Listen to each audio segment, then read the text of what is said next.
दोस्तों, अधिक मास शुरू हो चुके हैं और अधिक मास में कुछ ऐसे कार्य हमें जरूर करने चाहिए जिससे हमारे जीवन में समृद्धि बनी रहे। देखिए, पुण्य प्रताप तो हम हर दिन करते हैं, शुभ कार्य करते हैं, लेकिन विशेष तिथियों पर, विशेष समय पर और विशेष तरीके से किया गया कार्य हमारे जीवन में निश्चित ही समृद्धि लेकर आता है। और इसका जो पुण्य फल होता है उसका सुख तो हम भोगते ही हैं, हमारी आने वाली जो संतानें होती हैं वो भी इसका लाभ लेती हैं। तो वो कौन कौन से कार्य हैं जो कि हमें अवश्य करने चाहिए और बहुत सारे कार्य हैं जो कि हमें नहीं करने चाहिए, एक एक करके हम जानते हैं। दोस्तों, जो अधिक मास है वो श्रावण के महीने में आया है और श्रावण का महीना बारिश का, बरसात का महीना माना जाता है। तो इस महीने हम पेड़ पौधों का दान कर सकते हैं, पेड़ पौधे हम लगा सकते हैं, जिससे उसका जो सुख होता है वो आने वाली हमारी संतानें करेंगी और उससे हमें बहुत अधिक लाभ मिलता है। कुछ खास पेड़ पौधे होते हैं जिनका दान या फिर जिनका पूजन हमें करने की सलाह हमारे ऋषि मुनियों ने हमें दी है। तो देखिए, सबसे पहले तो आती है बात आंवले के वृक्ष की। आंवले का वृक्ष साक्षात माता लक्ष्मी का स्वरूप माना जाता है। तो यदि इस महीने आप आंवले के वृक्ष की पूजा करते हैं, आंवले के वृक्ष के नीचे एक घी का दीपक लगाते हैं और आंवले के वृक्ष की परिक्रमा करते हैं, आपको लक्ष्मी माता की कृपा अवश्य मिलती है।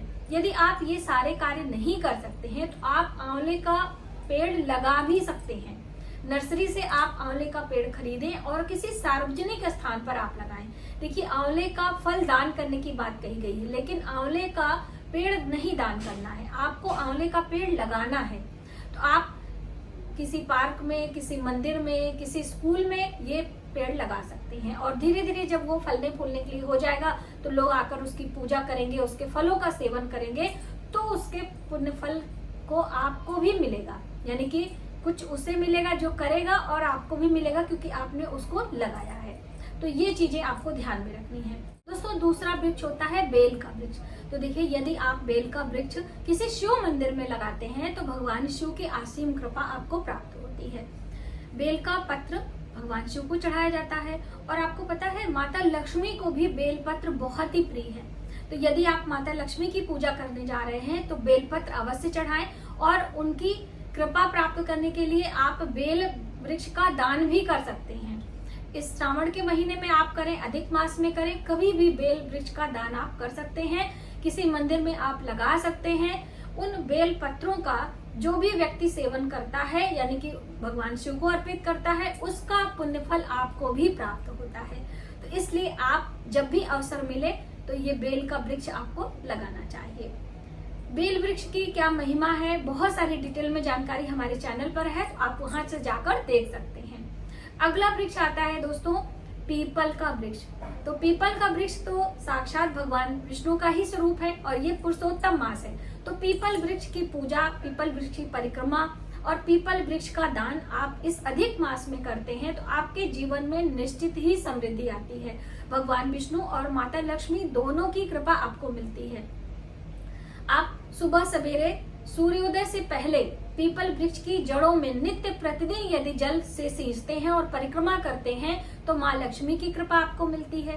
संध्या के समय, सूर्यास्त के समय आप एक सरसों के तेल का चौमुखा दीपक काले तिल डालकर यदि अधिक मास में पीपल वृक्ष के नीचे लगाते हैं तो आपको माता लक्ष्मी और भगवान विष्णु, साथ ही आपके पितरों की भी कृपा आपको मिलती है।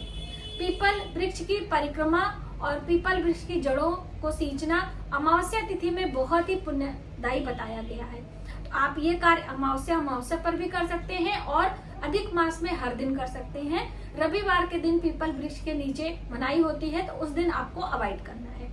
यदि गलती से आपके घर में पीपल का वृक्ष उग गया है तो ऐसे में आप उस पीपल वृक्ष को रविवार के दिन किसी अलग स्थान पर लगा कर आए। पीपल के वृक्ष को कभी भी तोड़ना नहीं चाहिए, काटना नहीं चाहिए।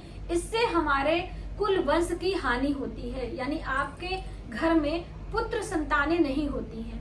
यदि आपको पुत्र संतान नहीं हो रही है तो कहीं ना कहीं आपके घर में पितृ दोष। यदि आप पीपल का वृक्ष लगाते हैं तो भी आपके जीवन की बहुत सारी समस्याएं दूर होती हैं। आप 5 पीपल का वृक्ष लगाएं, 1 लगाएं, 2 लगाएं, जितना भी आपसे सामर्थ्य हो आप उतना लगाएं, लेकिन लगाने के बाद थोड़ी सी सेवा उसकी अवश्य करनी होती है। तो आप शुभ तिथियों में पूजन भी कर सकते हैं और लगा भी सकते हैं। अब लगाने के लिए आप पब्लिक प्लेस में लगाएं, पार्क में लगाएं, मंदिर में लगाएं, किसी नदी या सरोवर के किनारे भी लगा सकते हैं, लेकिन घर में पीपल का पौधा या वृक्ष नहीं लगा सकते हैं। ये चीजें आपको ध्यान में रखनी है। पीपल वृक्ष के नीचे बैठकर पूजा अर्चना करने से उस पूजा का पुण्य फल हमारा दोगुना हो जाता है। यदि इस अधिक मास में आप कुछ भी नहीं कर सकते हैं तो पीपल वृक्ष के नीचे बैठकर आप सुंदरकांड का पाठ कर सकते हैं, भगवत गीता का पाठ कर सकते हैं, भगवान विष्णु के मंत्रों का जप कर सकते हैं। तो आप नहीं लगा सकते हैं, नहीं पूजा अर्चना कर सकते हैं, तो बैठकर वहां पर मंत्रों का जप कर लें।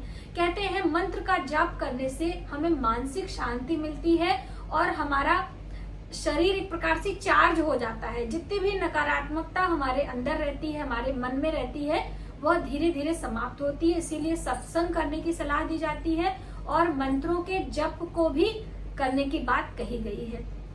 तो आप ये कर लीजिए।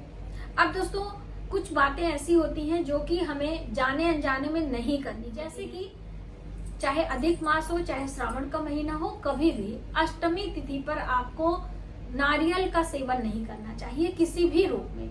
नारियल माता लक्ष्मी का स्वरूप माना जाता है और कहते हैं अष्टमी के दिन नारियल खाने से धन हानि होती है, तो आपको नारियल खाने से बचना चाहिए।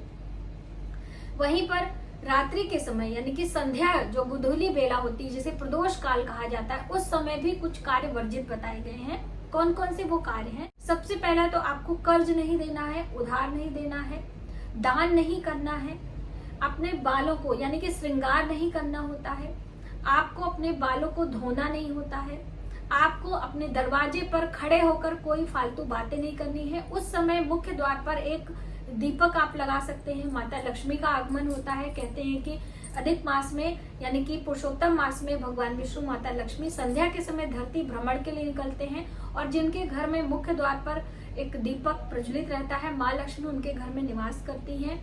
संध्या के समय झाड़ू नहीं लगाना चाहिए। झाड़ू दोस्तों आपको झाड़ू का अपमान भी नहीं करना चाहिए। झाड़ू इधर उधर बिखेर कर रखना भी नहीं चाहिए। यदि आप अधिक मास में झाड़ू का दान करते हैं तो भी माता लक्ष्मी प्रसन्न होती हैं, लेकिन कब करना है? सुबह सवेरे ब्रह्म मुहूर्त में आपको झाड़ू का दान करना है और शुक्रवार के दिन। तो आप एक दिन पहले ही झाड़ू ला के रख लें और शुक्रवार के दिन सुबह सवेरे ब्रह्म मुहूर्त में आप सो के उठें और सबसे पहला कार्य आप झाड़ू किसी मंदिर के प्रांगण में या सीढ़ियों पर रख कर आए, क्योंकि आपने स्नान नहीं किया है तो मंदिर के अंदर आप प्रवेश नहीं कर पाएंगे। तो अंदर ना जाएं, बाहर ही सीढ़ियों पर झाड़ू को रखकर और माता लक्ष्मी को प्रणाम करके आपको आना चाहिए। अपनी मनोकामना भी बोल देनी चाहिए। अब बहुत सारे लोग हैं जो कि ये कोई भी कार्य नहीं कर सकते हैं, उनके पास धन नहीं है, उनके पास बहुत सारी समस्या होती है, तो ऐसे में आप मंदिर की सफाई भी कर सकते हैं। दोस्तों आप यदि हर दिन मंदिर की सफाई करते हैं, भोलेनाथ का जो जलहरी होता है वहां पे साफ सफाई करते हैं, फूल पत्तियों को हटाते हैं, धुलाई सफाई करते हैं, तो आपके जाने अनजाने पापों का विनाश होता है। आपके जीवन में जितना संघर्ष होता है वो कम होता है, माँ लक्ष्मी की कृपा बरसती है और आपके सभी काम बहुत आसानी से बनने लगते हैं। तो आप मंदिर की सफाई भी कर सकते हैं। आप देवी देवताओं के वस्त्र को भी साफ कर सकते हैं। किसी मंदिर से संपर्क कर लें और वहां से जो उनके वस्त्र होते हैं आप अपने घर लाकर उन्हें धुलाई करें, उन्हें प्रेस करें, उनकी साज सज्जा यानी कि यदि आप इंटरेस्ट रखते हैं सिलाई वगैरह में तो देवी देवताओं के वस्त्र भी आप सिला करें। इससे भी आपको आपके जीवन में समृद्धि आती है। आपने गीता का पाठ किया होगा। भगवान श्री कृष्ण ने ईश्वर के सानिध्य रहने की बहुत सारी बातें बताई हैं। कहते हैं कि कोई व्यक्ति मंत्रों का जाप करता है, कोई पाठ करता है, कोई साज श्रृंगार करता है, कोई मंदिर की सफाई करता है, तो कोई दान पुण्य करता है, कोई सेवा भाव करता है। यानी अलग अलग तरीके से हम ईश्वर के सानिध्य रहने का सुख प्राप्त करते हैं। तो आपका मन जिसमें लगता हो वो कार्य आपको करना चाहिए। लेकिन जो हमारे कुछ नैतिक कार्य जैसे कि हमें चोरी, चुगली, निंदा आदि से बचना चाहिए। किसी से कोई चीजें मुफ्त में लेने से बचना चाहिए। कोई भी चीज हो, किसी का समय आप मुफ्त ना ले, किसी से कोई दान पुण्य आपको जरूरत नहीं है तो आपको नहीं लेना चाहिए। जिसे जरूरत है उसे आपको ले देना चाहिए। अब ऐसा भी नहीं कि कोई आपको दे रहा है तो बिल्कुल आप सामने से मना कर दें, लेकिन जिसे जरूरत है वो लेगा तो उसको अधिक लाभ मिलेगा।